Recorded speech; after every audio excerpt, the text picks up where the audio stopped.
Hello, I am Susan. If you are internationally educated nurse and don't know how to pursue your career here in Canada, be with me. I will tell you how to apply for nursing license in Ontario. First of all, open an account with the National Nursing Assessment Service, NNAS. Then upload the requested documents. They need to verify your personal information, nursing education, nursing registration and past nursing experience. Also pay the fees to start the process.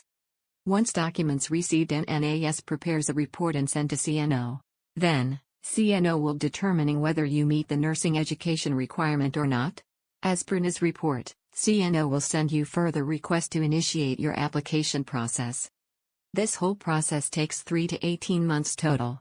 CNO has 8 registration requirements which applicant has to fulfill to achieve the license in Ontario. If college finds that applicant do not meet one or more of these requirements, then applicant may be asked to provide more information or do something, such as complete an evaluation or additional education, that allows to meet those requirements.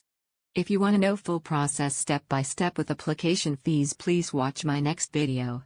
Also subscribe my channel and hit the bell icon.